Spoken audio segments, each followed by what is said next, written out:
Hello, everyone. Welcome to today's show. I'm here with my guest today, Dan Jacobs, and we're going to be talking about, Zionism and anti-Zionism and polarization, and tribalism, I guess, generally around these topics as well. And JP has said this is going to be grim, which is, it's right for part of it. But I think I want to say at the start of this one, it being on the internet, there is a tendency for people to come, and the topics that I engage with, there's a tendency for people to come in, right, with very extreme views one way or another, and then to just start kind of slinging mud and stuff, and just to say, let's maybe not do that and pause and think about what we're saying and doing and try to engage with, points that are being made and think about them before we engage in any mudslinging. So yeah, I mean, that's going to also be a part of what we talk about, right? Why is there so much mudslinging? Is there anything you want to say about kind of just introducing the topic, Dan, or anything like that? I should probably talk about myself a bit, because people are like, who's this guy and why is he talking? So I, to put sort of a bit about my background, I grew up as a traditional Jew in the UK, in London. Traditional means sort of loosely affiliated with Jewish Orthodoxy, although it's a bit like Jewish Orthodoxy in the UK is a bit like Church of England. It's like, yeah, you kind of. Oh, I'm getting feedback. Let's try. It shouldn't be. I think I'm muted, so it must be. Can you hear now? Maybe. Testing. If you want to refresh and rejoin or something, maybe that will fix it. Let's just see how it goes. Is it feedback from like feedback on me and feedback on you? I'll just rejoin myself. Maybe that'll fix it, and then yeah, if you want.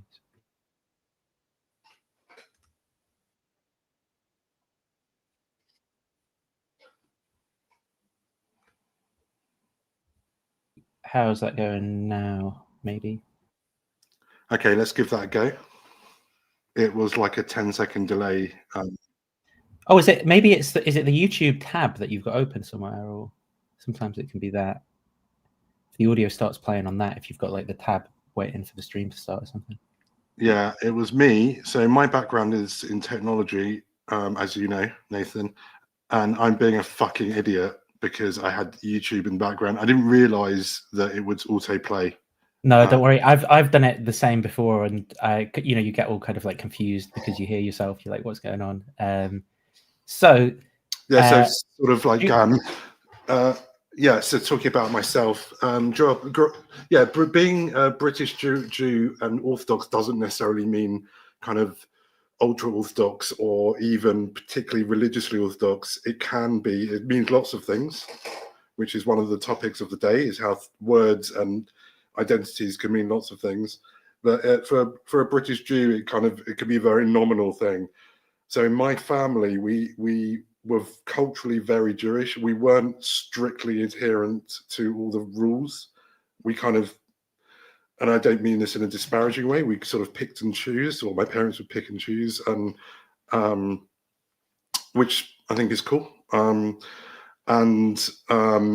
I became in my late teens, I went through that period of like looking for authenticity and kind of like looking for something that was a bit more real. And I decided that like Jewish continuity was really important to me. And although I'd sort of felt like agnostic, and we can talk about, I'm very into, as you know, I'm very into religion, the history of religion, and epistemology and all of that stuff. But at the time I wasn't. I felt kind of like agnostic, maybe there's God, maybe not. But because Judaism is an ethno-people religion, it's not the same as Christianity, or probably not the same as Islam. I don't want to talk for other religions, but you can have a Jewish identity with being agnostic or atheist. And you can be I met many religious Jews in my time who don't believe in God or are agnostic. And I was sort of decided to become one of those, which meant that I was became more Orthodox, and I lived in an Orthodox world, and I got married, and I married someone, and she covered her hair like, out of modesty, which wasn't something I imposed or even wanted, to be honest. And I kept kosher, and I kept the Sabbath laws very strictly. and it was a beautiful community, but really nice being part of that.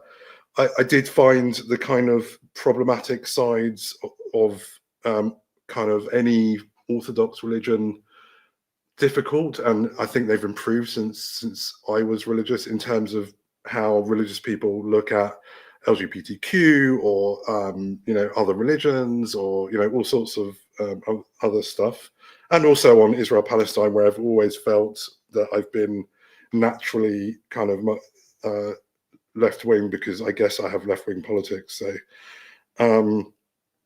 but that didn't drive me out. It was actually just simply from getting divorced, and then kind of that whole period of my life sort of slowly slipped away. And but at the same time, I became very interested in the history. So this is going back 15, 20 years. I became very interested in the historic side, rather than looking at Judaism from just purely a sociological or religious or cultural perspective.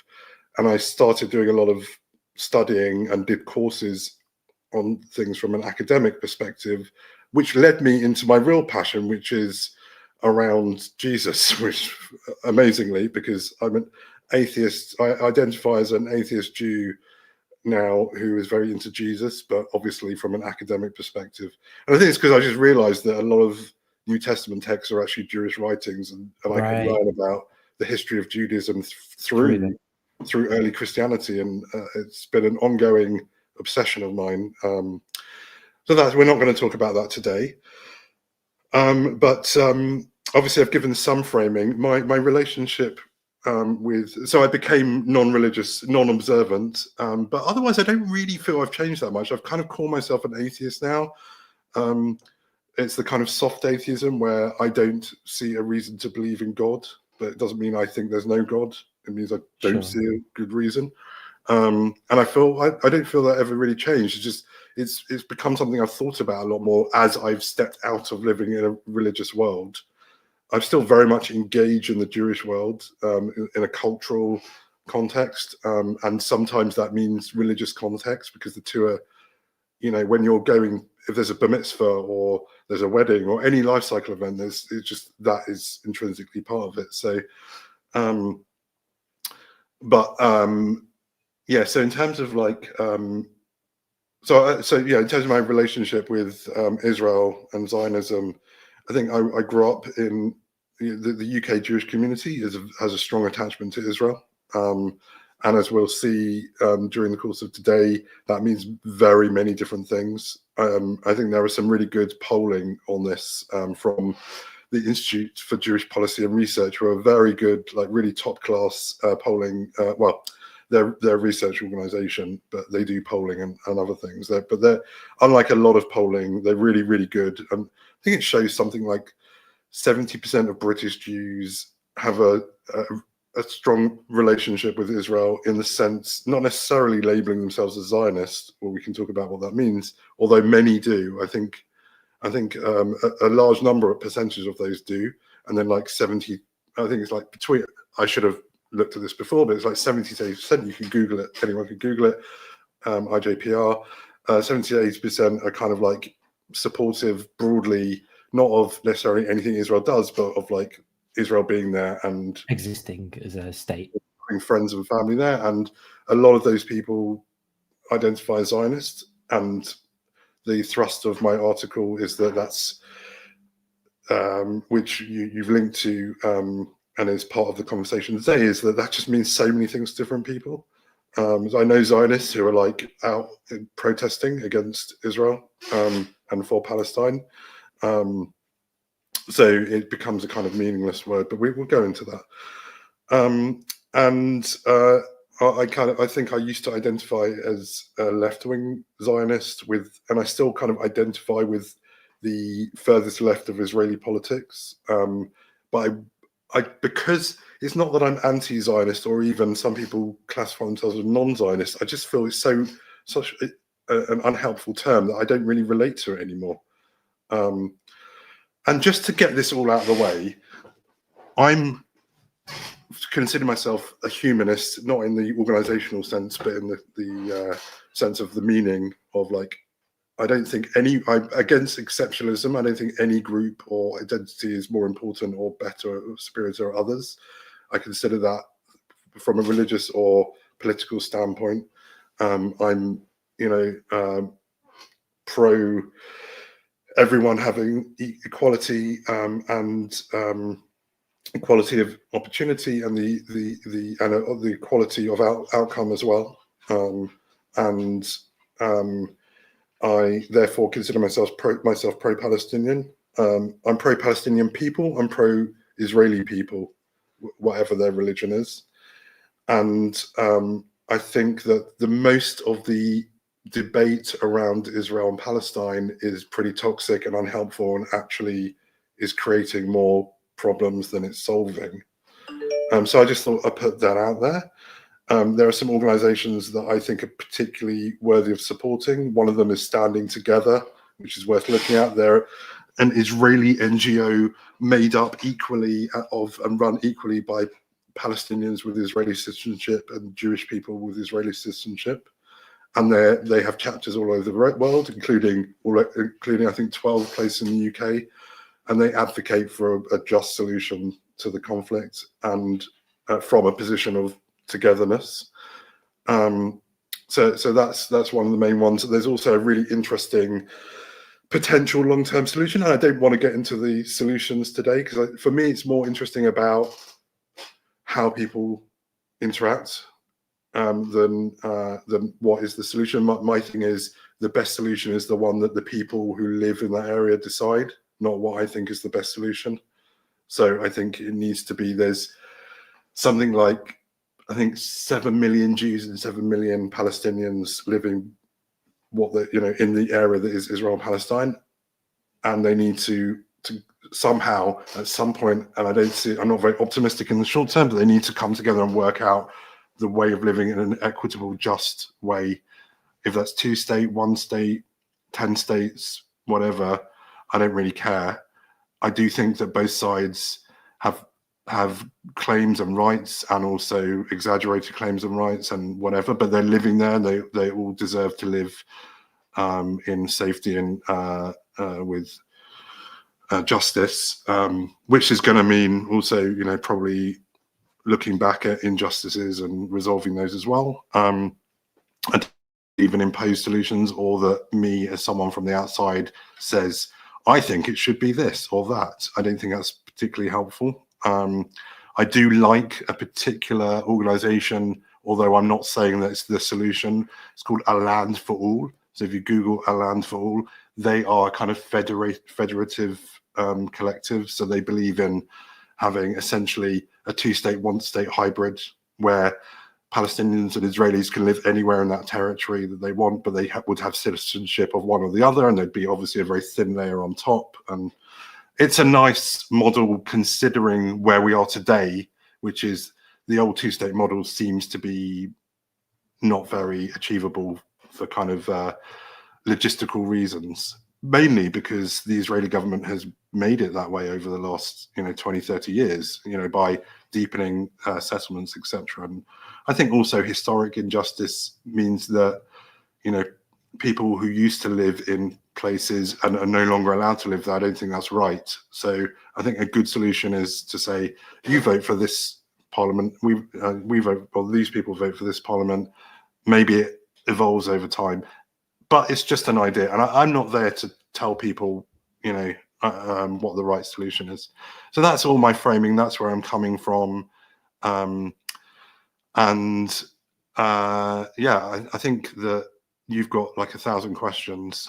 So yeah, so I guess initially, I mean, as you said, you find the word Zionism sort of unhelpful, ambiguous, amorphous, and that's sort of fair enough. But I guess historically, do you feel that there's like a better sense of like the Zionist movement and what it's been historically, that it'd be worth kind of just exploring? I can give you my thoughts, and I people don't have to agree with me, but I'm just saying from what my observations and what my thoughts are.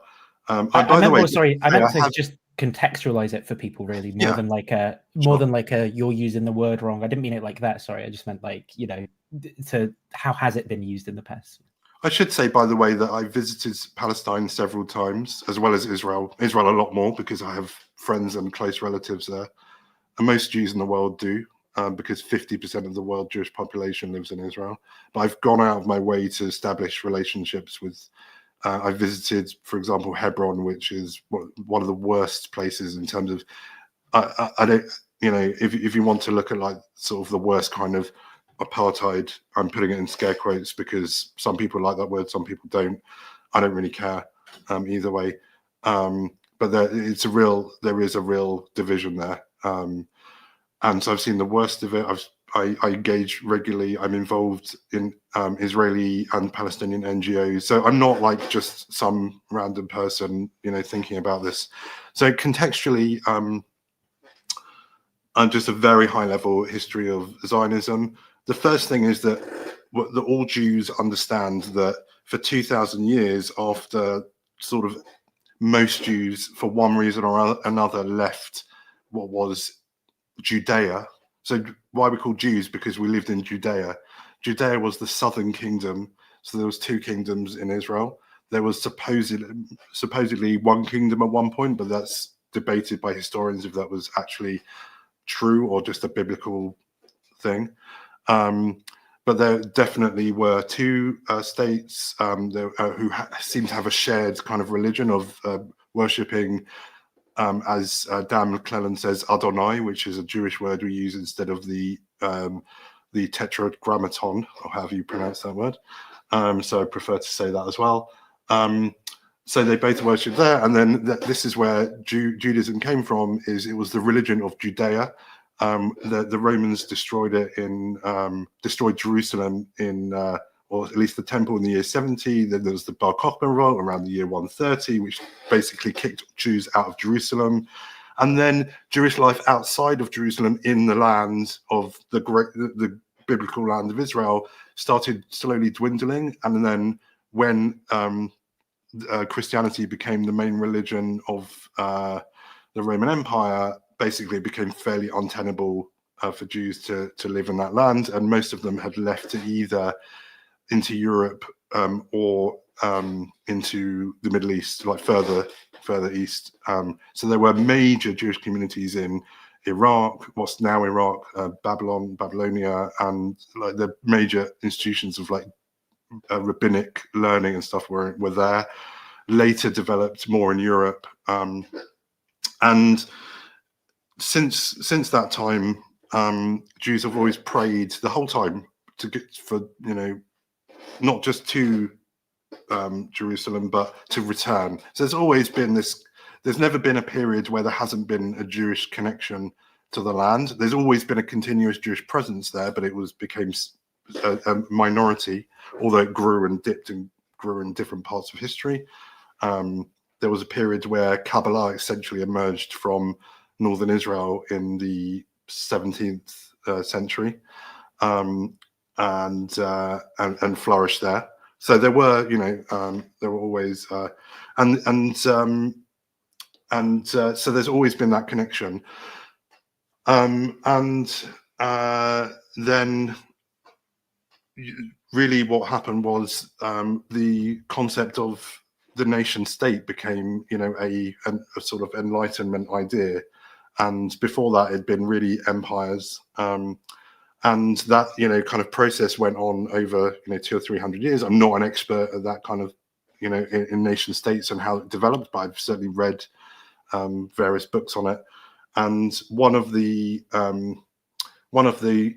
national aspiration, or groups of national aspirations, was Jews in Europe who had been undergoing persecution for all the whole time they pretty much were in Europe.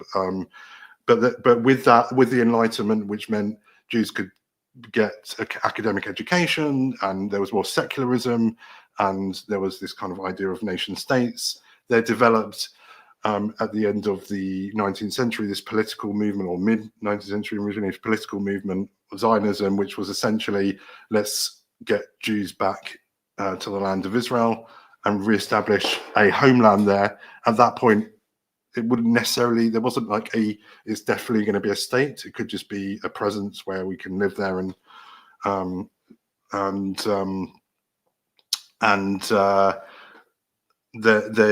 one of the big sort of turning points, the founder of, or who's considered to be the founder of Zionism, Theodor Herzl, he was a reporter. I think he was Austrian. He was reporting the Dreyfus affair in France, which was, I mentioned it briefly. So Dreyfus was a military commander in the French army who was accused of all sorts of horrible things. It was clearly anti-Semitism, and later he was proven to be innocent. And in fact, I think recently he was promoted by the French, like in the last week or two, like posthumously promoted because he'd been demoted and had all this stuff done. And it was just a kind of like, look how integrated we are. Jews have been so integrated, and yet we still, we barely sort of are different to anyone else, but we still have this this sort of persecution and anti-Semitism. And so like the only solution is for us to have our own land, our own, be able to get self-governance. And so Theodor Herzl went and set up some early infrastructure that eventually became the pre-state and then the state of Israel. So it really was born out of this kind of, what do we do about what was often known as the Jewish problem? Hitler liked to refer to it as the Jewish problem as well. And then, so I would not say that the Holocaust created Zionism. The Holocaust was a catalyzing point at which it just seemed to most surviving Jews that there was no future in Europe for Jewish people when, a third of world Jewry was destroyed systematically and on purpose.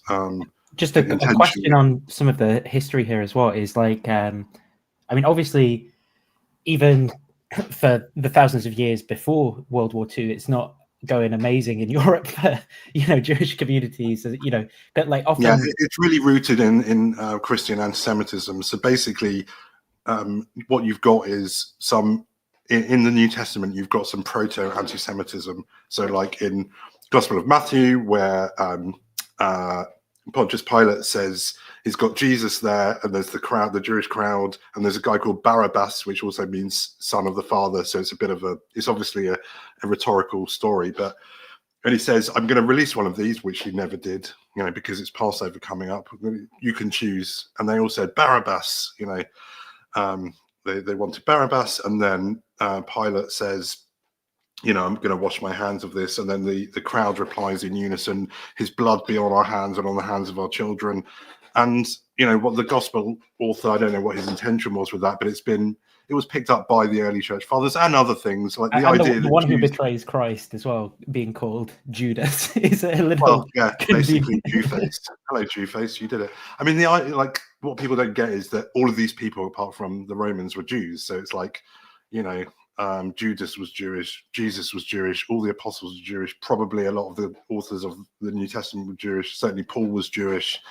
So it's kind of like the idea of it being anti-Jewish is a bit bizarre. Obviously, as soon as non-Jews got involved in the church, which was fairly early on, and I don't know if Matthew was Jewish or not. It's not really agreed among scholars. But certainly the church fathers were not Jewish. Or there may be one or two of the church fathers, but the people who like Origen and other people like around that time,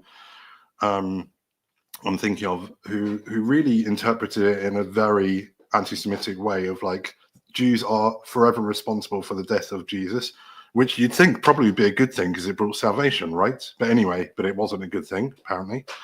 And that never went away. So that was, and also the fact that it's a big embarrassment that the people that Jesus apparently came to save just said, no, we're not interested. You don't meet the criteria of what we think is the Messiah. And there's no, like, this concept of a supernatural Messiah is not really, there are some ideas, but it's not really the mainstream idea.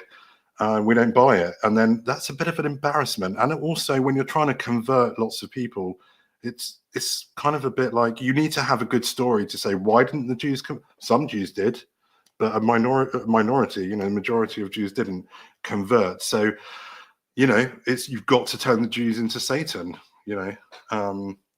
who obviously Satan in Judaism is not an evil devil figure, it's just he's the advocate, the devil's advocate, but not a devil. Anyway, we won't go down that route.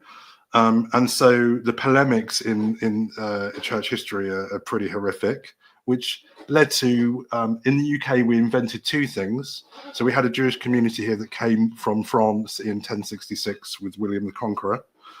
And they established very small communities in places like Norwich, Ipswich, and Lincoln. And we invented two things. The first one was the blood libel, which was this idea that when a child went missing, it was the Jews that did it, and they killed him. They killed non-Jewish children to make their matzah for Passover, the unleavened bread.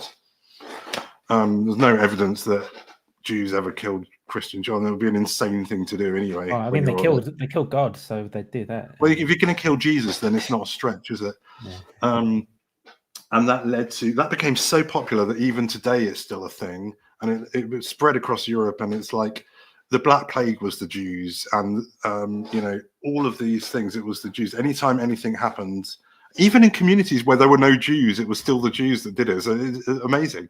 And the other thing we invented, I think it was 1290, was expelling our Jews. So we expelled our Jews. They weren't allowed in here for 400 years. Until Oliver Cromwell came in, and I think it was really messianic reasons. He was convinced there was this kind of like prophecy somewhere that the Jews needed to be in all corners of the earth for the Messiah to come or come back, right. And it was like, okay, we better let the Jews back. Like Peter Thiel. He's the Peter Thiel of a few hundred years ago. Yeah, let's not go there. But yeah, and so Jews came back here, but it led to expulsions all over Europe, and the worst, obviously, well known because Spain had a huge Jewish community. They reckon at one point 20% of Spain was Jewish, and they'd come through North Africa, so from like the Middle East, North Africa, with the Moors and the Arab conquest of southern Spain, and had really thrived there. And it was a golden age of intellectualism, and it was a fantastic time for thought, for thinking, philosophy, and for Jews and Muslims together. They bounced off each other. It was brilliant. And then when they got pushed out, when the Moors got pushed out, there was you had Ferdinand and Isabella, and then in 1492 there was basically you either convert or leave, and then from then on you had a distrust of anyone who had converted, and hundreds of years of Inquisition, of persecutions, of people being burnt at the stake for maybe potentially having lit candles on a Friday night or whatever they were accused of doing. And these conversos, often the people who converted, often became the worst actually anti-Jews because to prove how Catholic they were. Right, yeah. And they were often the people that were doing the persecutions in the end, which was terrible. But you also had this amazing counter thing of like people who had been practicing Judaism secretly for hundreds of years. And there were still people coming out today with like these, we're still sort of, we didn't tell anyone, but we're still Jewish in Spain and South America. It's astonishing. And I think that this 2,000 years of anti-Semitism has been a big contributor to Judaism still existing today. I really do, because you're not accepted. You're forced to maintain your identity and to somehow find ways of surviving. So I can't even remember what the question was. Well, so just within all of that persecution going on, I guess what my wonder is, because this is something I just don't know anything about at all, actually, is are there any attempts to sort of like, I mean, as you said, the idea of the nation state is kind of like a bit later, but are there like return movements sort of thing within that period of time? Yeah, there were return movements. There were several return movements, and there were people returning all the time as well. But in small numbers, because often they weren't welcome. It was better under Islam in some cases, and when the Crusades got there to Palestine, the Jews fought with the Muslims to fight them off and to fight back, and it was kind of and the Jews under Islam is a whole other conversation. Is people like say, "Oh, it was amazing," but it's really whitewashing the situation. It wasn't amazing. Jews were seen as second-class citizens, but compared to Europe, it was like a better place to be. So there were one interesting one was there's a fantastic book. I don't know. I've got it here. I've got it somewhere. It's the memoirs of I think her name is Gluckel of Hamelin, and she's a Jewish woman living in Hamelin in Germany in the, I think, 17th century. And she, in passing, it's her memoirs written, and she's an amazing woman. She ran her own business empire and all of this, which was unheard of, and both in religious communities and in medieval Europe or late medieval Europe.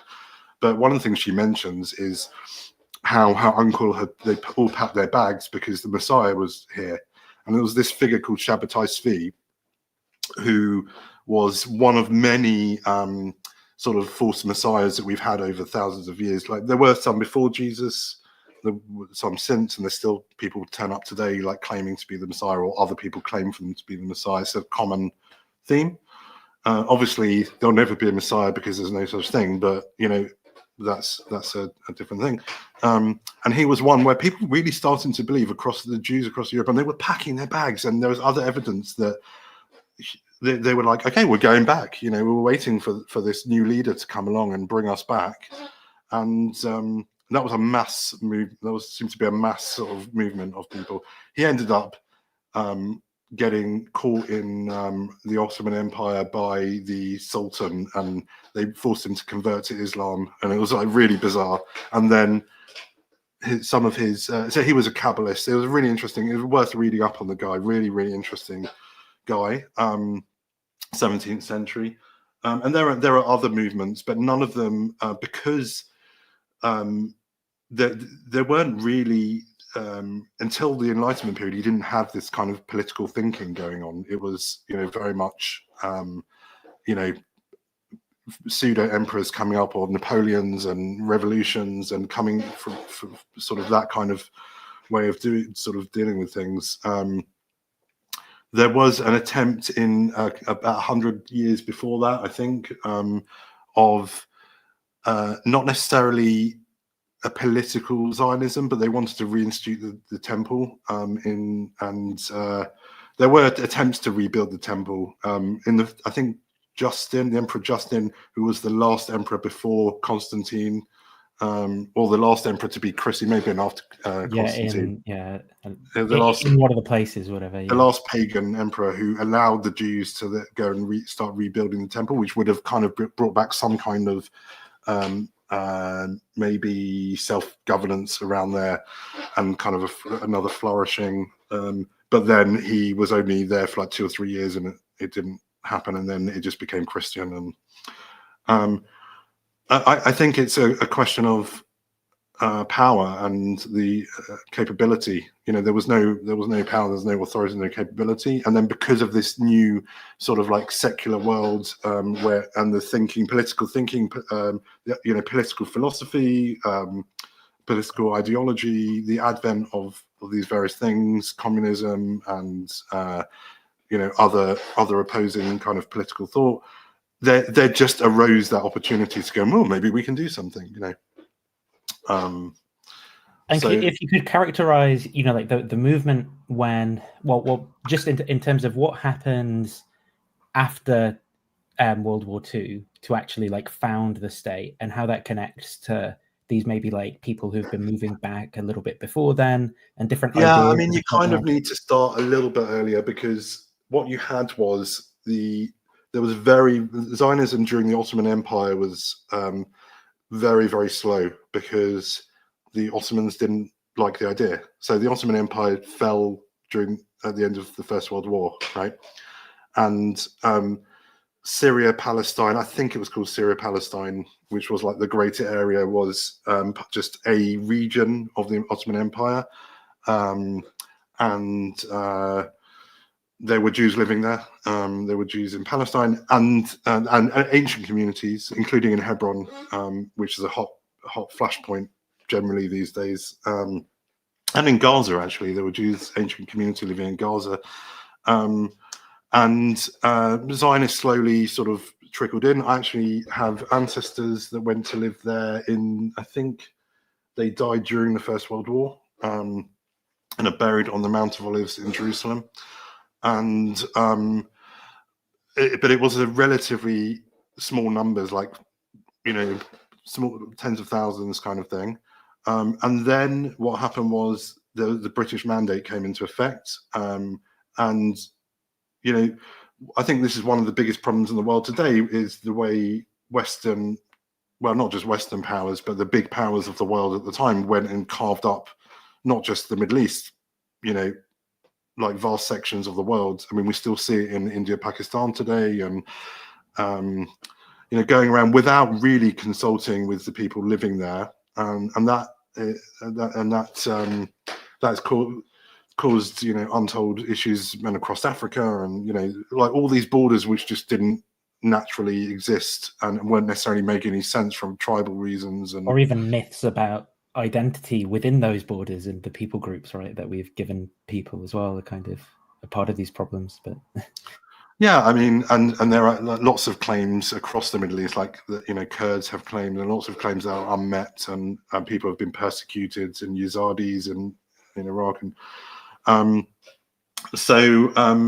the British were really, I would say, very schizophrenic on this matter, and they would promise one thing to one party, and you know, the idea, the Arab countries, there was a burgeoning Arab nationalism at the time, which wasn't focused on a particular country necessarily, like a Palestine or whatever, but it was just a general Arab nationalism, and which would have encompassed those areas, and that's where national movements later came out of.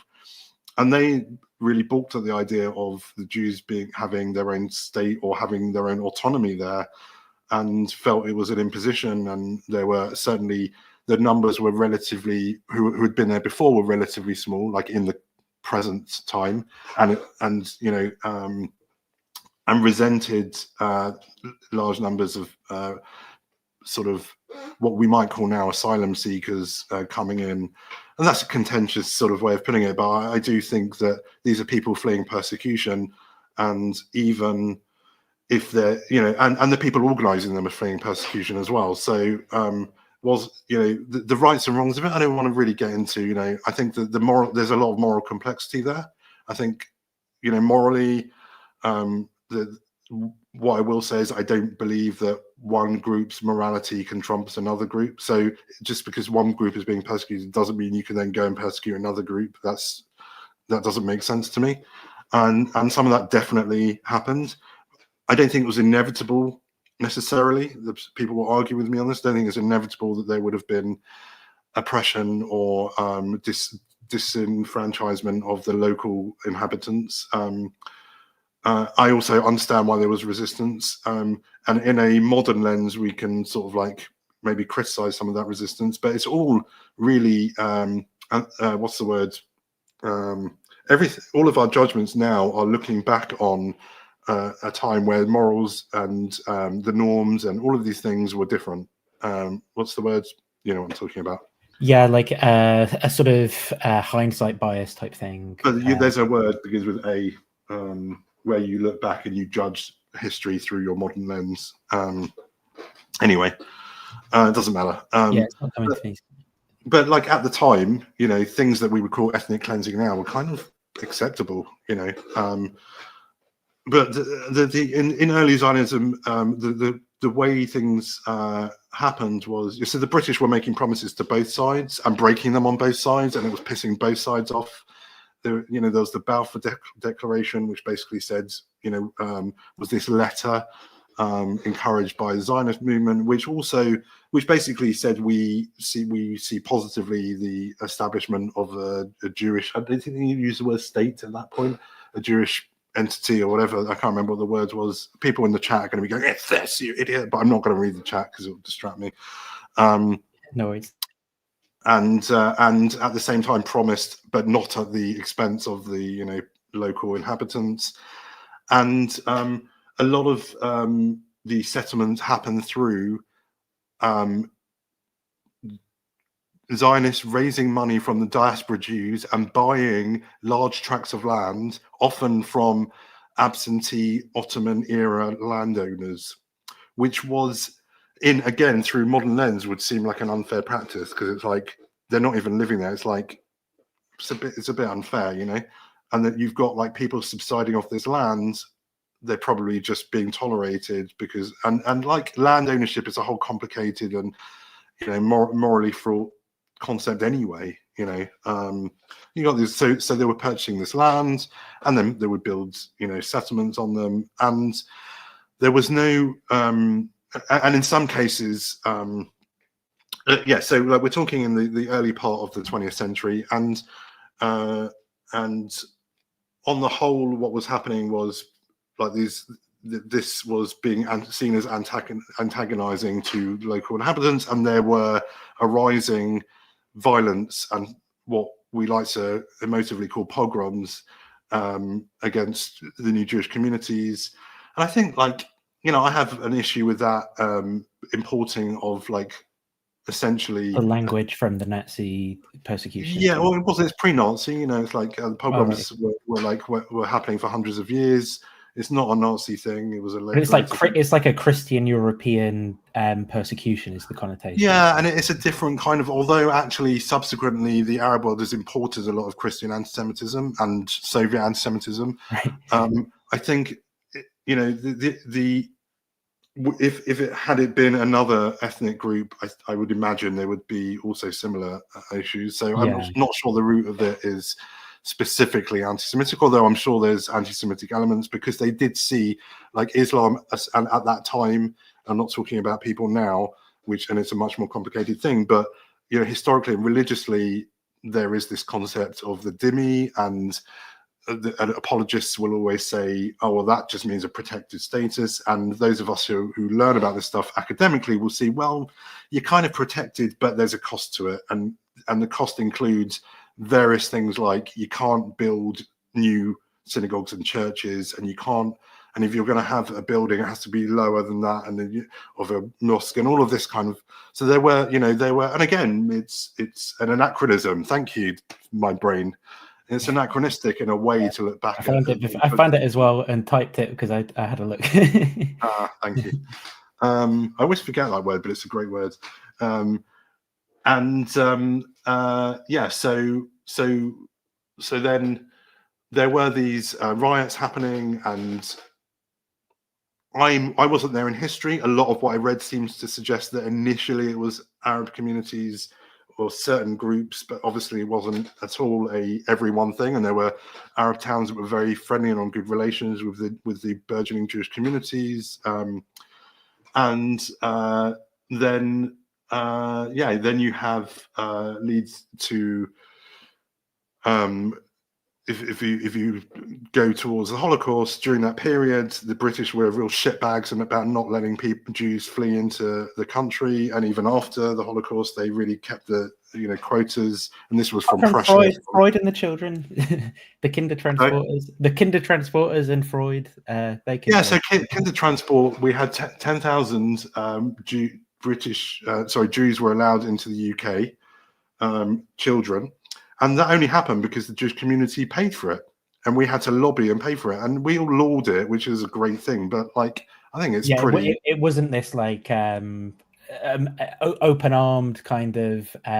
We saw that it was bad, and we just opened the doors because we're so caring type thing. And America had shut its borders at that point, and there weren't many options. And after when the camps were liberated and the war ended, 1945, you had hundreds of thousands of displaced people, and there were some people tried to go back to their villages, and some did, and they were able to, or their towns and cities, and others they went back and they were murdered and beaten up, and you see this represented in Hollywood these days, where there's some good TV shows where people trying to go back to their houses and being told, get out of here, you filthy Jew, and all this kind of thing.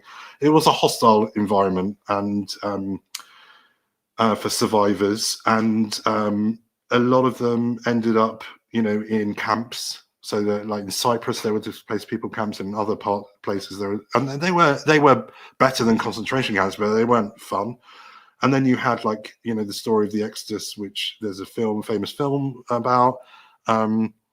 Essentially, there were attempts, lots of people trying to get into Israel through various methods, and And over time, you managed to get to a point where there are hundreds of thousands of Jews had managed to get into Palestine. By the way, at that point, it was really interesting. There was no issue with the word Palestine. Jews called themselves Palestinians and embraced that.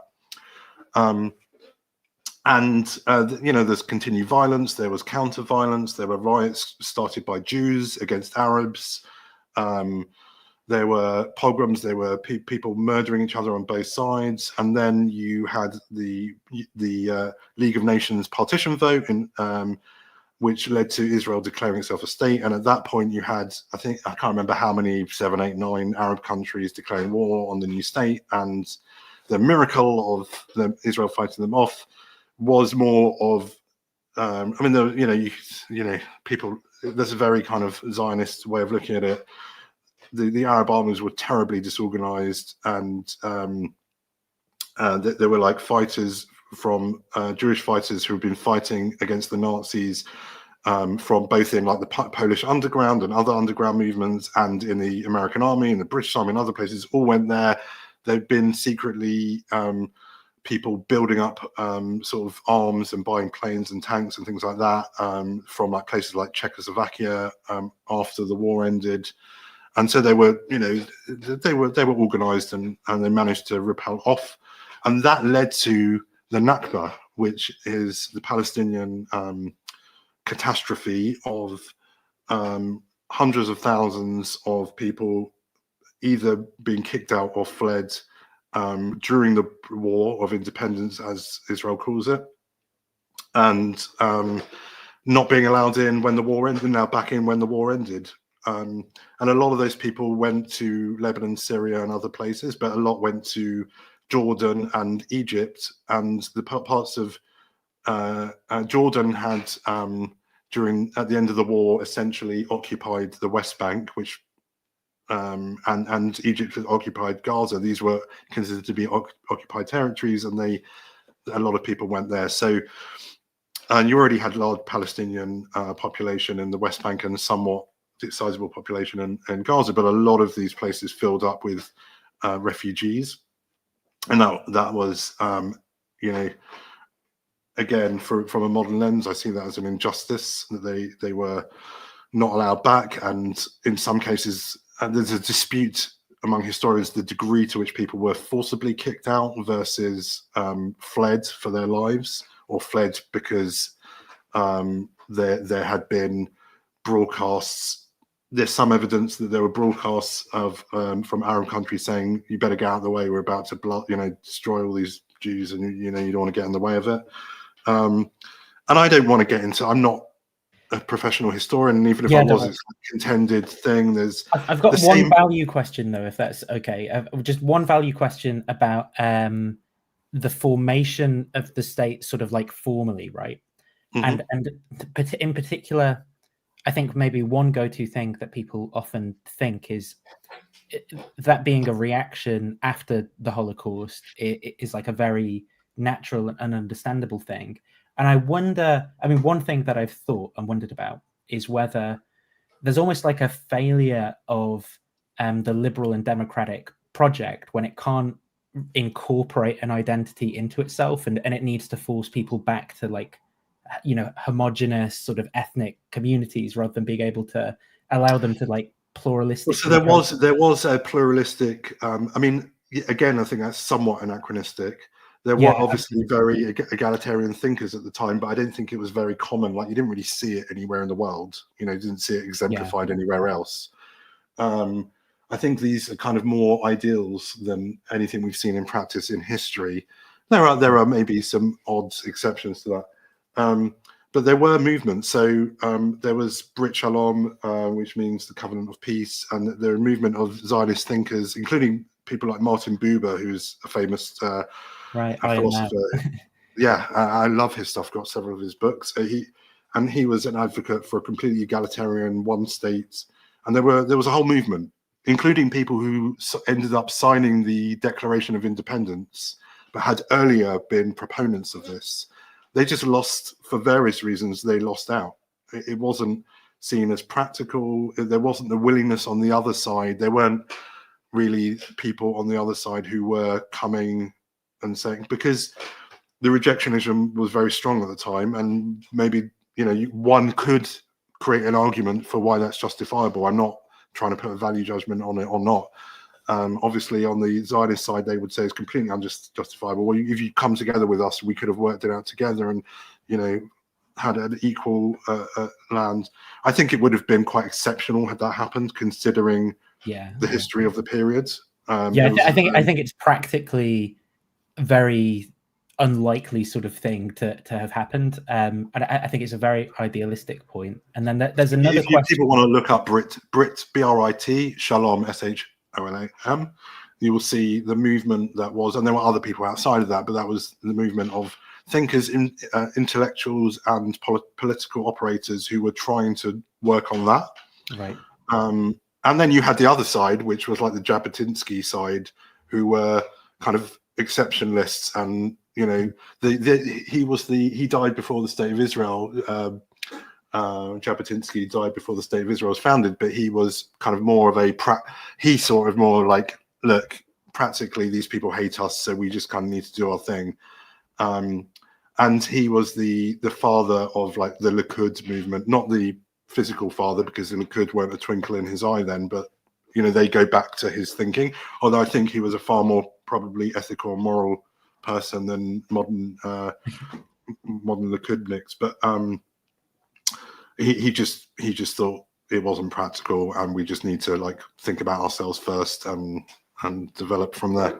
And a question about anti-Semitic attitudes at the time here as well, which is, and I guess it's even about modern anti-Semitic attitudes too, which is people will often think, there's a sort of discussion around what the fascist attitudes were towards the Jews, right? So my understanding is historically the Nazis, obviously the Nazis are initially in favor of like ghettoization, right? So the kind of concept of segregation in that way. Although if you read Mein Kampf, his ultimate game was pretty obvious, and that was written much earlier. So, and I think there was a plan to create like a colony off Madagascar or something. There's there were lots of things that were touted about ghettoization, exporting people. There was a brief period which certain people on the left like to bring up, where sort of Zionists, some Zionists just talked to the Nazis about trying to get Jews out of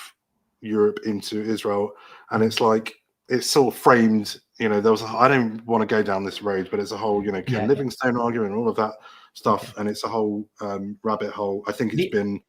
Well, the reason I ask is because not because I'm trying to like create a sort of homogenized viewpoint of here's the right way of viewing all this, here's the wrong way of something. It's because I don't think there is a right way of viewing it. I think there's so many variables you can't just if you put all the variables into a computer, it'll be like it'll probably explode. It'll be like a paradox.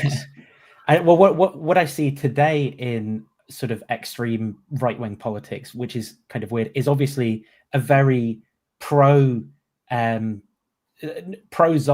in the like a very strong right-wing state that's wanted, that's also militarily armed to the teeth. There's a few aspects going into that. One is Christian Zionism, which again started in the UK, but got very much imported in the early 20th century to the US, which was the idea of if we get all the Jews to Israel, then Jesus is coming back.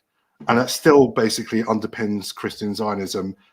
Christian Zionists make up many more in number than Jews, like in terms 90% of the US administration. No, I don't have a number, I'm joking. But in terms of if you add all the Zionists up in the world, people identify Zionists, like I don't know what the percentage is, but it's by far more of them. There's only 15 million Jews in the world, and there's far more Christian Zionists than that, and that's not not all Jews are Zionists by any means. So one is this kind of religious idea of Jesus is going to come back. By the way, it doesn't end well for the Jews.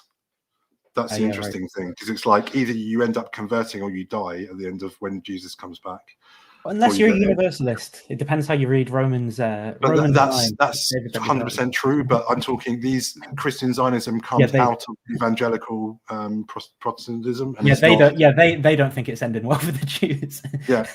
So then it's not a good time for Jews, which is why one of the most egregious things is like Jewish religious institutions taking money from evangelicals, and I just even Tavia Singer, who I don't particularly like in many ways, he's against that. But then he's kind of against Christian apologetics, so he's got his own thing. And I'm sure Tavia Singer is a lovely guy, by the way. I just mean politically and ideologically, I don't agree with him. I didn't mean to disparage anyone personally. So that's one thread. Another thread is just the modern resurgence of nationalism, which is sort of tied up with populism.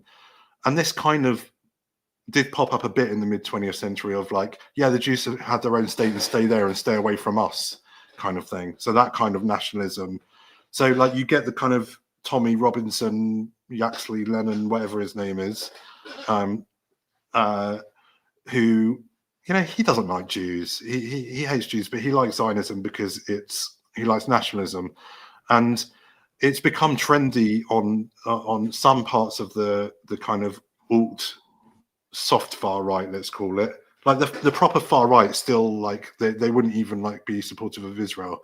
They just hate Jews too much. But the kind of soft far right, let's call them. Yeah, that's what there's like a kind of weird paradox where there's like a jumping off point where people go sort of full Nazi, but then before that, we kind of got like the alt right. They like Israel, but then if you go beyond that, like the what's his name in America? Richard Spencer, you thinking of? Or Richard Spencer, thank you. Exactly. I think Nick Fuentes though is like then pro-Israel, right? So it's like Nick Fuentes is that's so there's that line in which and the kind of Trumpian world or MAGA world is like you've got to sort of be in the alt-right, not the far-right camp, but they're kind of still friendly with the far-right. And you know, there's people like Candace Owens and Tucker Carlson who have now become anti-Israel.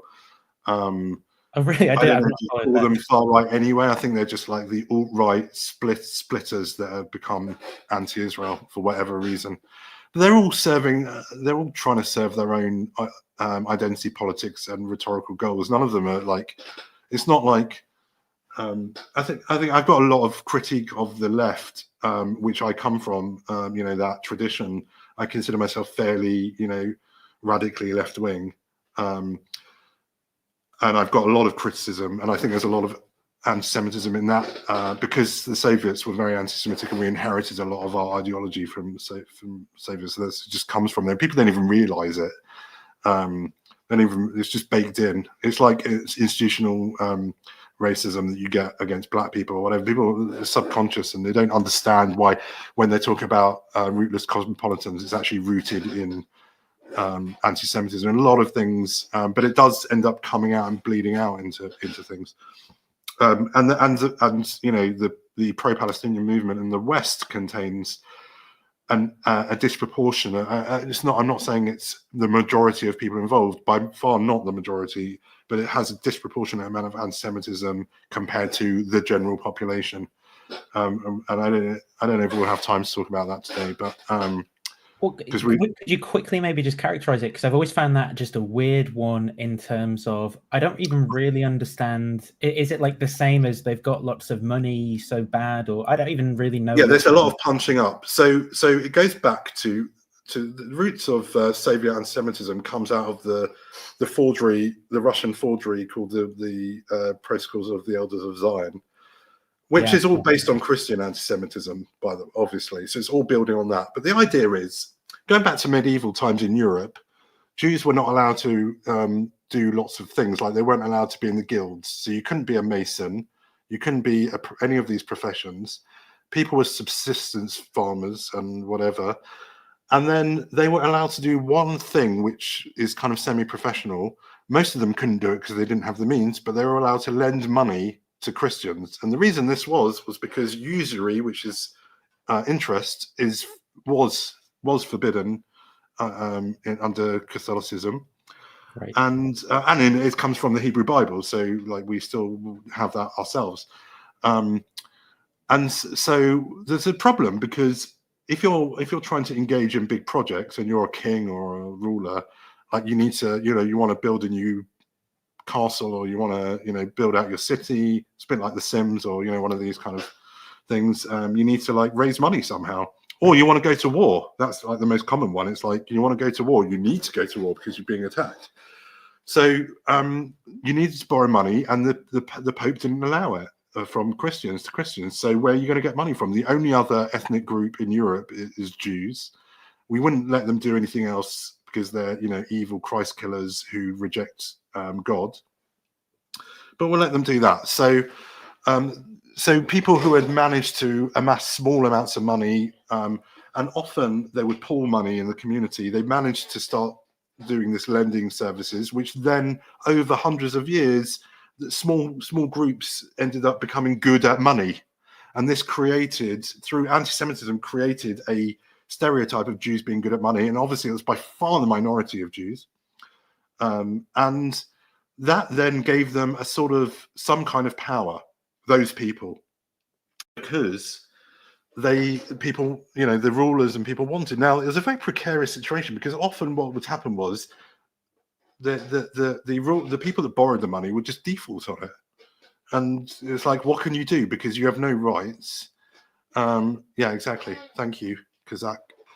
We have no rights, and if it's just like, okay, bye bye. They did often do that. There are some places, I think it was maybe Poland, there's some other places where it's just like every 10 years they kicked all their Jews out, and then they'll let them back in, fleece them for the money, and it was just insane. That created this idea of Jews having power and Jews having money. And then over time, there were, very small number, including like the Rothschild family, and there's a brilliant musical called The Rothschilds. Oh, I didn't know. I do know of the Rothschilds via David Icke, though, and his brilliant. Well, exactly. He's a great proponent of Rothschild's conspiracy theories. And basically, the idea became that Jews are controlling all the governments, and the Rothschilds conspiracy started during the Napoleonic Wars. There are these quotes, though, right? Like, it's not the king, but it's the one who lends money to the king that's got the. But there's like some quote like that, right? That's attributable. Now, I've actually written on this, but I've got a shit memory, so I cannot tell you exactly the story. But something. And it's possible that the Rothschild in question was a shitbag. I don't know. Jews are shitbags like everyone else. This is the thing about anti-Semitism. It's like, we're just as good and bad as anyone else, right? So you could have had someone, but there was, I think, a particular blame that went on, that one of the Rothschilds had done something, and it, whatever, led to a war, it's gone out of my head for now. I've actually written a book on the history of anti-Semitism by the left for the left, and it's just basically been sitting in draft form for about 4 years. And this is a chapter in there. It's very and so this is where Rothschild's anti-Semitism comes from.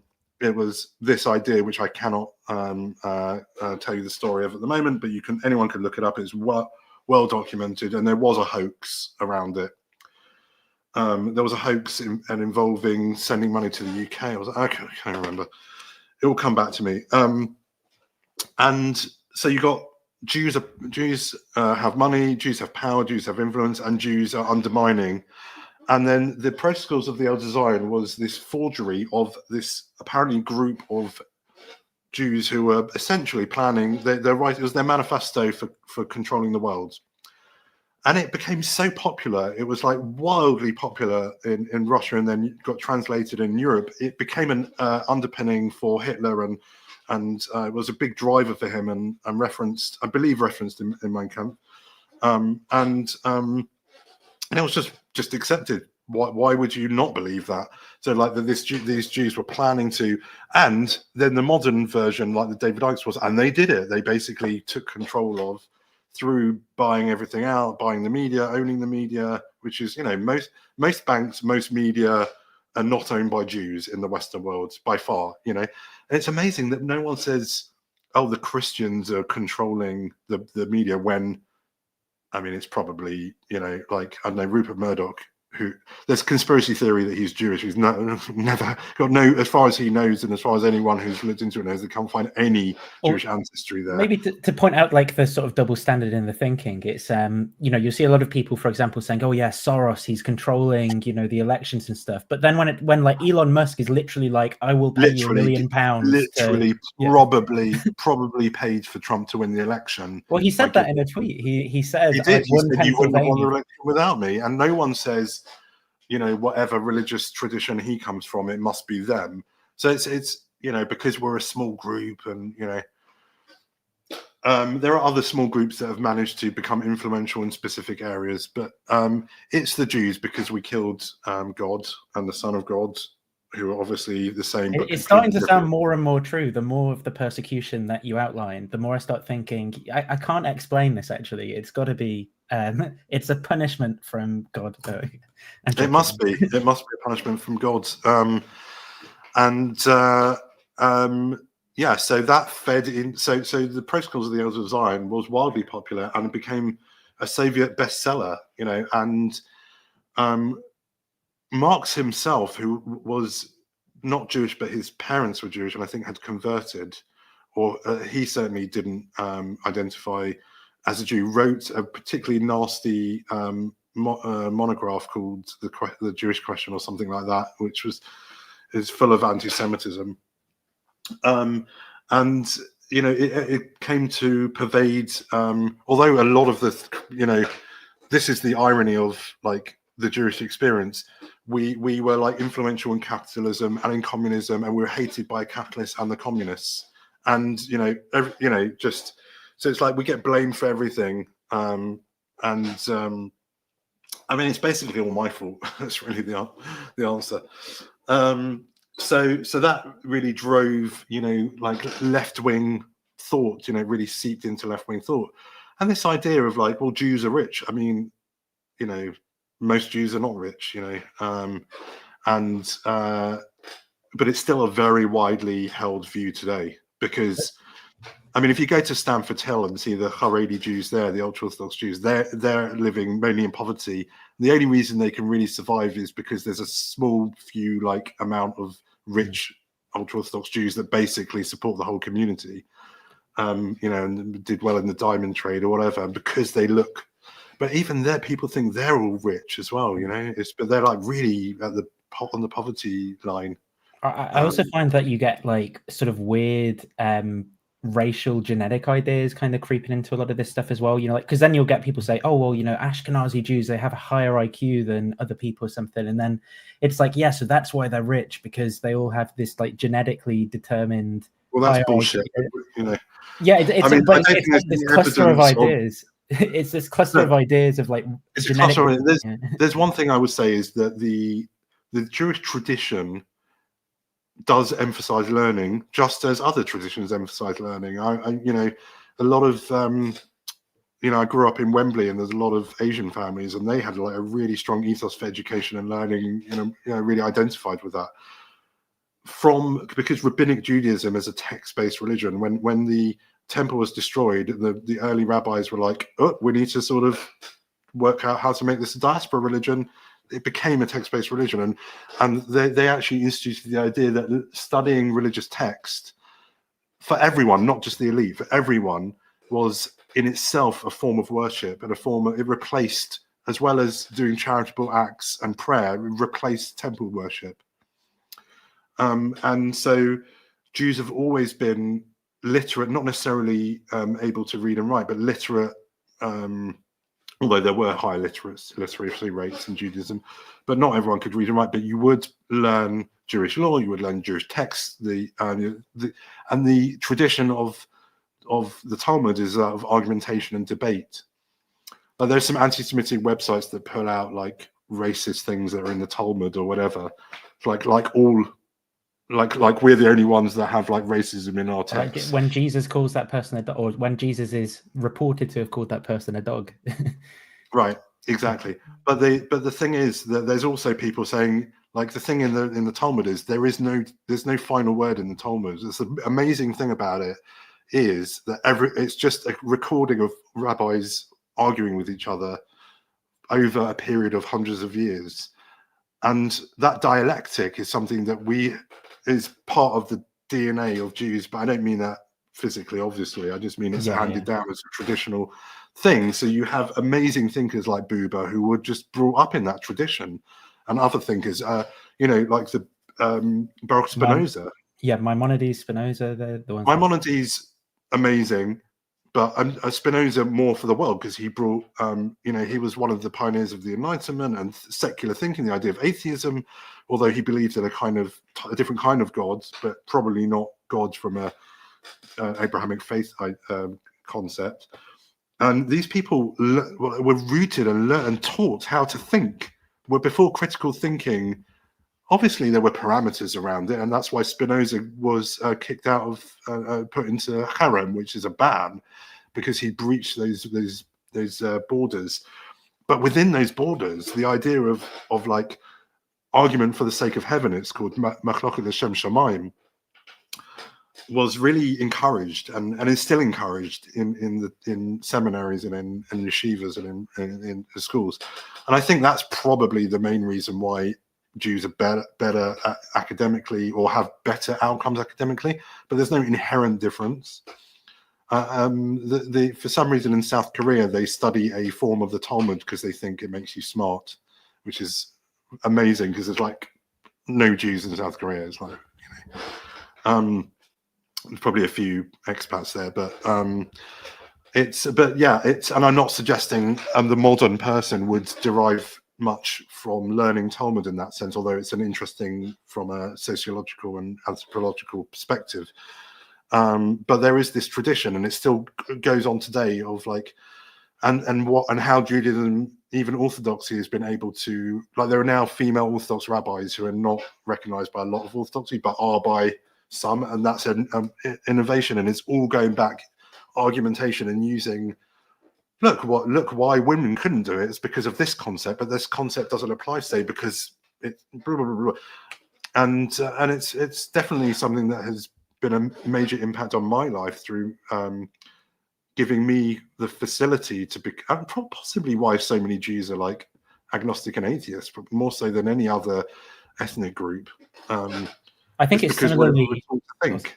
Yeah, I think what you're describing there is even how I consider my engagement with like Christianity, right? In the sense that I can clearly see that the early authors that have made it into the canon just kind of doing that kind of thing, often doing like midrash, right? And then interpreting their experiences and the context that they're in under that Roman occupation, and what stuff that's just happened, probably with the temple being destroyed and all the uprisings and stuff, and reinterpreting having followed this guy and then him being crucified, and their their background. The rabbis and the early Christians were doing the same thing. It's amazing.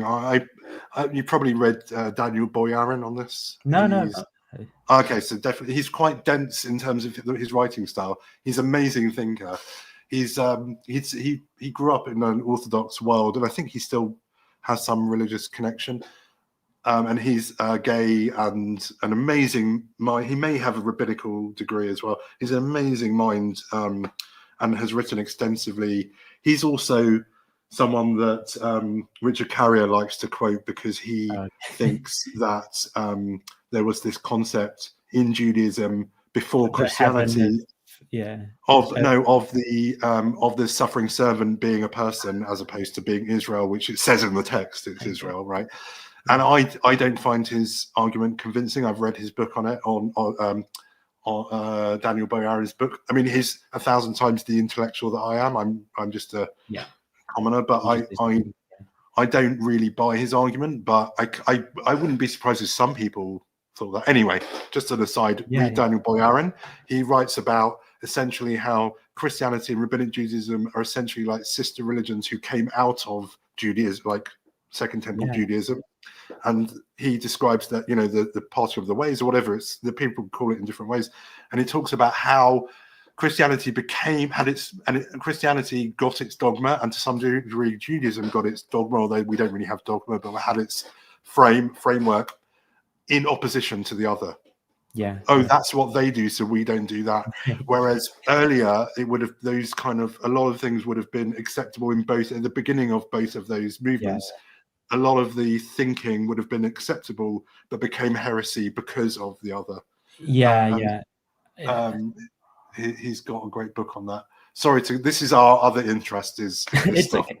But yeah, it's just to say, I think that viewing theology that way, within a Christian paradigm is, a far more robust way of viewing it. Borderlines is it? Borderlines, yeah, that's the book. The Partition of Judeo-Christianity. By the way, just while I see Judeo-Christianity, there's no such thing as Judeo-Christian values, and anyone who says otherwise. Dennis Prager has told me that they underpin. Prager can go bleep himself. I mean, he's no thinker himself. I mean, not that I'm anything, but I'm just having a conversation with you. People can disagree with me. I'm not putting myself forward as an expert in anything. I'm just sharing knowledge that I have. Some of it I may misremember and I could be wrong about. But Prager is probably not qualified to be running the Prager the Prager University. The Prager School of Ideology, basically. So, I mean, okay, we've talked a lot there, I guess, about like the formation of Israel, the persecution of Jews, and I guess the insane amount of like complexity that goes into all of the different interests people have, their values, and all this stuff around that. Before we move on, are there any questions that you want to pick up on from the chat? Let me have a look. There are a few that I starred as people were going through. Fenton, by the way, gave you a compliment. Probably the best concise history of conflict I've heard. So there you go. Thank you, Fenton. That's very nice. Ethan having a good time with it as well. Someone asked earlier why you're not in favor of a one-state solution. I'm not against a one-state solution. I said earlier that I have no.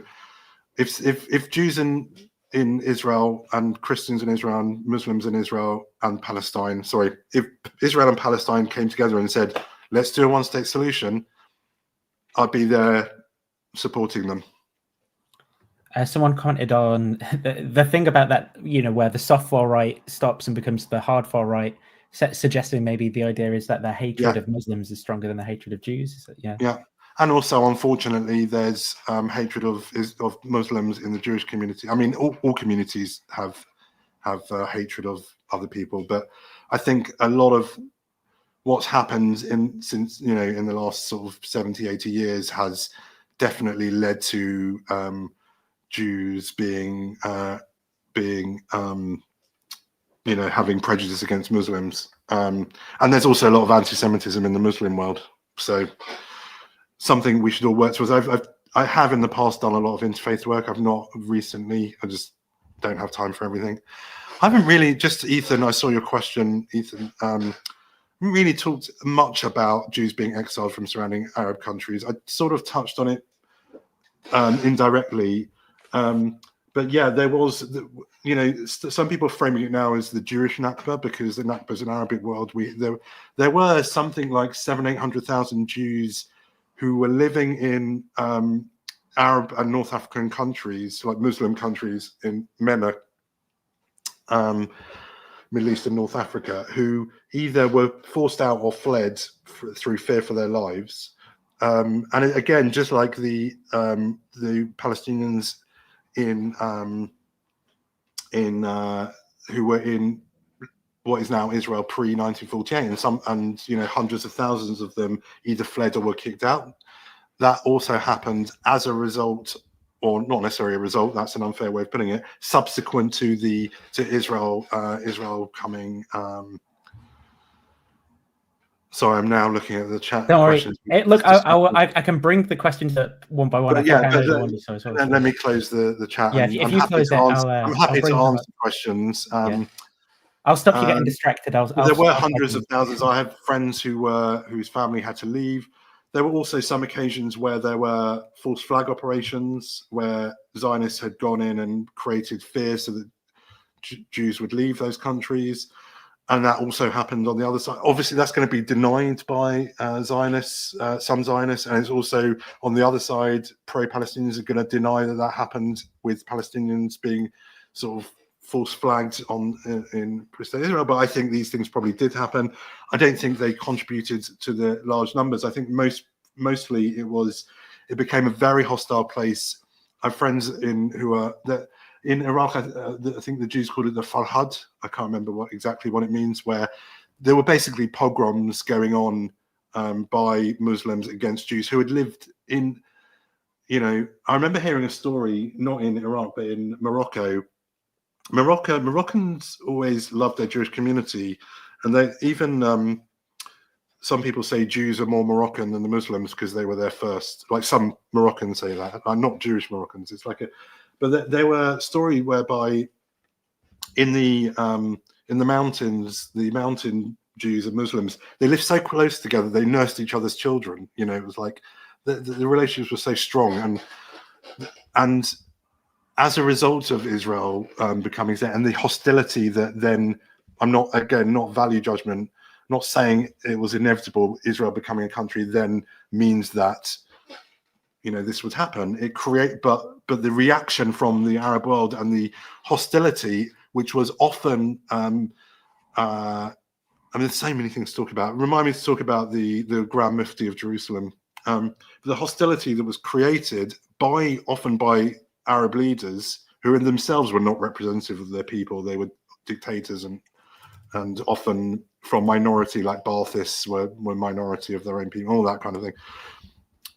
Meant that people would go, like pogroms and going around, people who'd been their friends previously, they were going around, and in that environment, you're fleeing. So now over 50% of Israel is descended from Middle Eastern and North African Jews. They weren't the first waves of modern Jewish migration to Palestine, but they became now, the majority because over time, that whole community, there's more Ashkenazi have stayed in outside of Israel than, there's a greater number of what we call Mizrahi Jews, or Eastern Jews, that have gone in.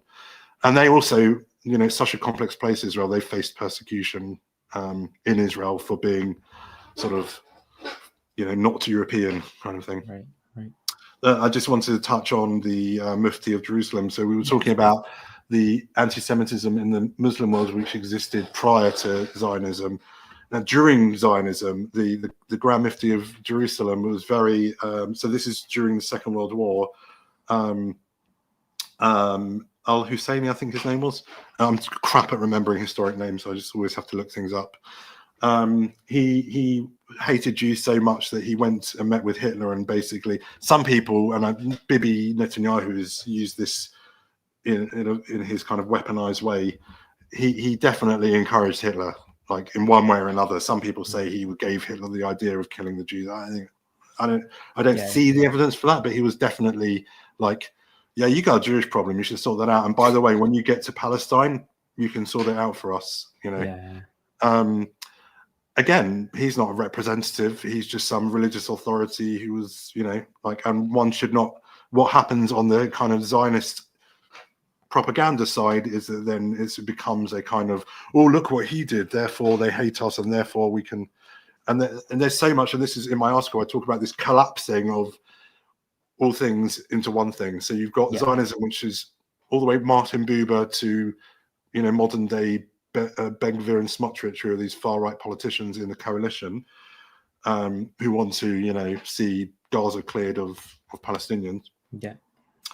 And people who are like would be on protests, both in Israel and outside of Israel, for Palestine and against Israel, who want to see Israel existing in some form, but otherwise, completely, who would call themselves Zionists. And therefore, when you use that term, it's like, what does it really mean? It just means, it's like that's why I don't relate to that term anymore. Yeah.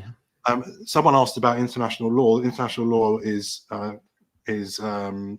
Yeah, I don't understand why he's not deferring international law and supports Israel, simply following it, independent of what systems fancy there. Because international law is just imposing, it's a form of colonialism in a way. It's like, why should the UN decide, that's the problem in the first place. There was a vote by the League of Nations, which was the progenitor of the UN, which became renamed the UN, the United Nations, to split the land in this random way, in this people.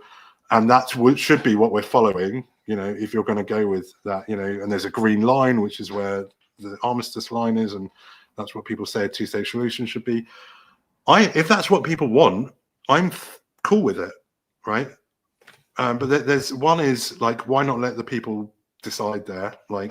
And second thing is, it's really unfortunately not so practical now, because a lot of you would have to uproot hundreds of thousands of people from those areas, and that ain't happening. It's just not from a practical perspective. That ain't happening.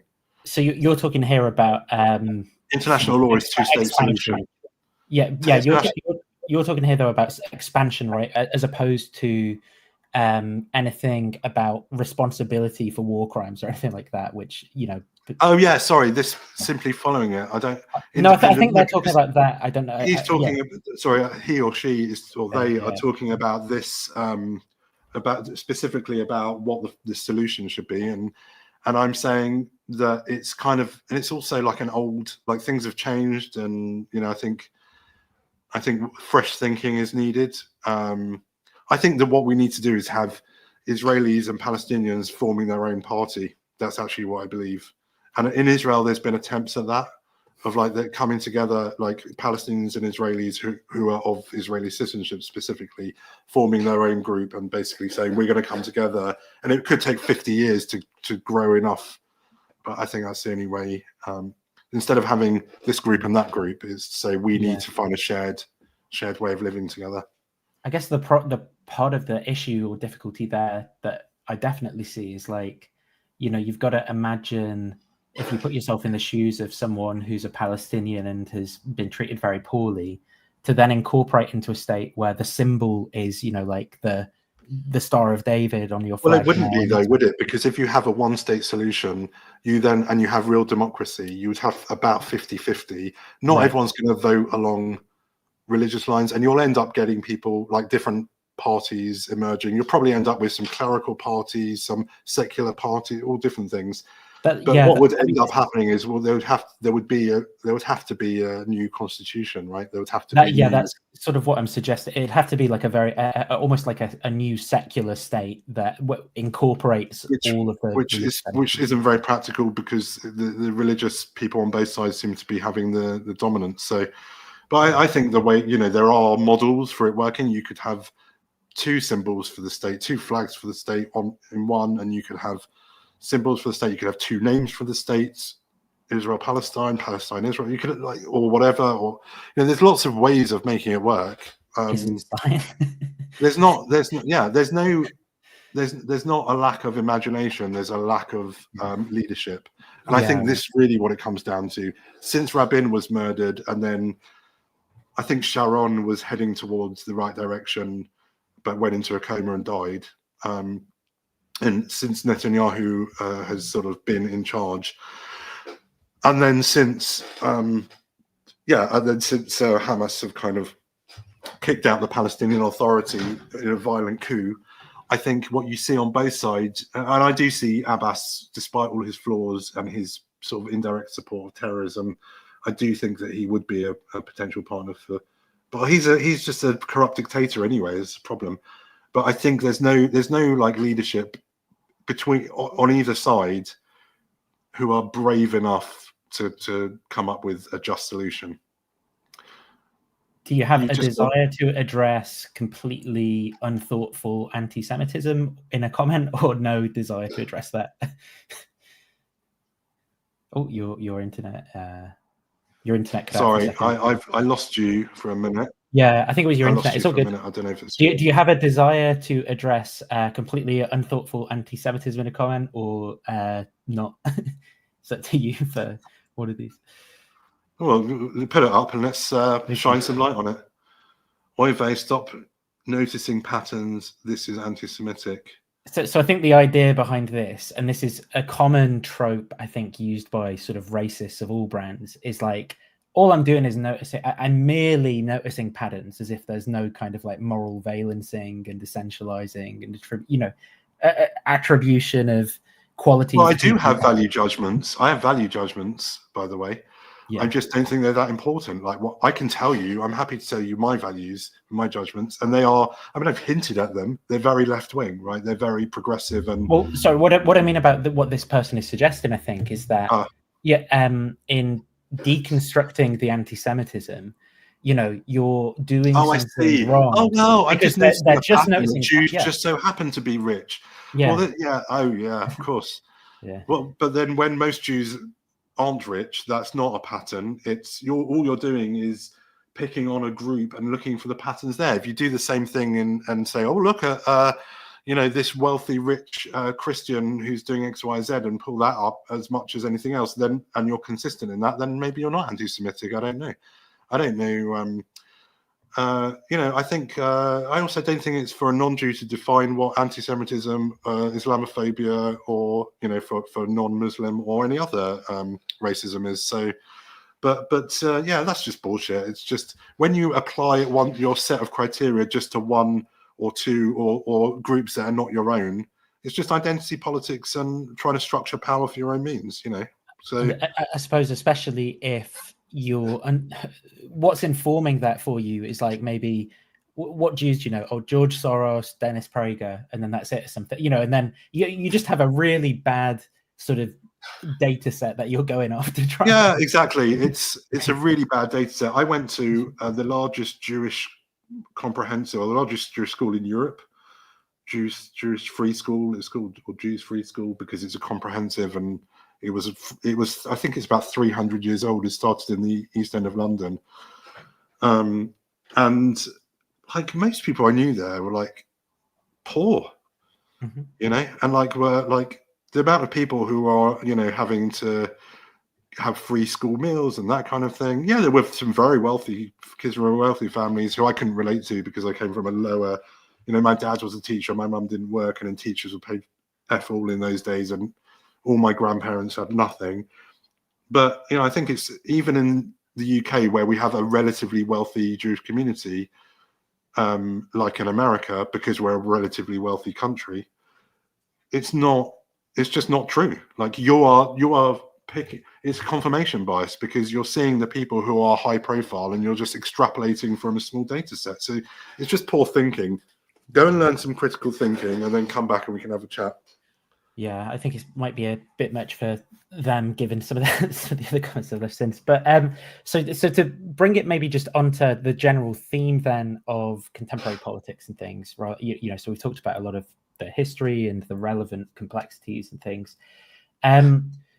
You mentioned at the start that you're sort of you have sympathies actually for all sides in this. You're not kind of like arguing for sympathies for people and people who are suffering in particular. And the people who are suffering the most right now are the Gazans. And I've a lot of sympathy for them. I have sympathy for the Israelis who were murdered on the 7th of October and their families and people who are still hostages and the hostage families. And I have sympathy for Israelis who are like in fear of their lives and under attack. I don't have sympathy I understand fear reactions. I don't have sympathy for fear reactions. I think people need to learn to, move away from reacting from fear. I have sympathy for a lot of people, and I really feel the pain of people. I'm quite an empathic person. I think we need to rise above our knee-jerk emotional reactions, and it's really hard. And I struggle to do it myself. I think I'm better in it than a lot of people, and I'm still fail a lot of the time. But we're so tribal. It's human nature. It's like I'm talking to a friend of mine who's a psychologist and a psychotherapist because she's too clever, and she's very interested in this whole idea. She thinks that it's not innate to humans and that we should be going. She thinks it's this idea that we don't get past our tribalism is a societal thing, and that we need to learn how to do that, and it's a part of the human capacity to do that.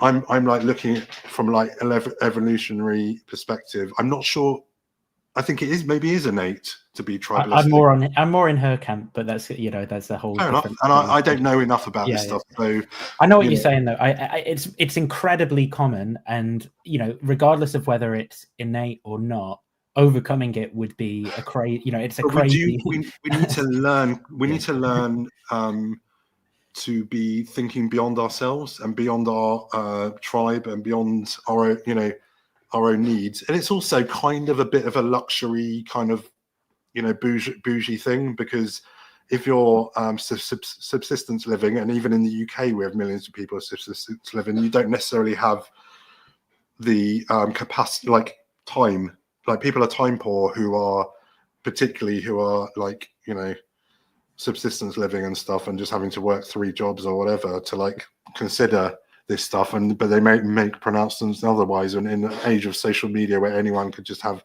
any shit opinion and for it to go viral, it's I have some understanding for that, but I think that our education systems need to be guided towards self-awareness, understanding what an emotional reaction means, and that we need to kind of like think beyond ourselves and more collectively. And I think on the left that we sometimes are good at that, but also really fail in other ways at that. I think that conceptually we're able to do it, but we become very tribal in terms of left wing versus right wing, and there's bullshit, because we're all humans. They're all artificial divisions. In terms of the politics at the minute, right?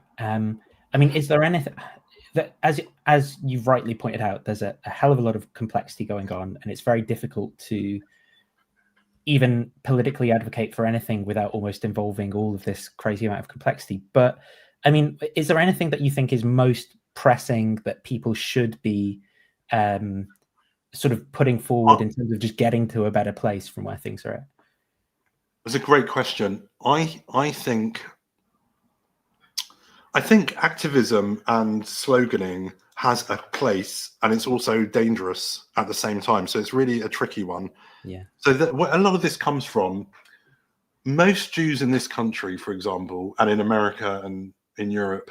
If you go to a pro-Palestinian rally, which you may be feeling you want to do, and not all Jews, but most, I'd say by far the majority of Jews, 60-70% plus, are going to feel pretty uncomfortable with the slogans.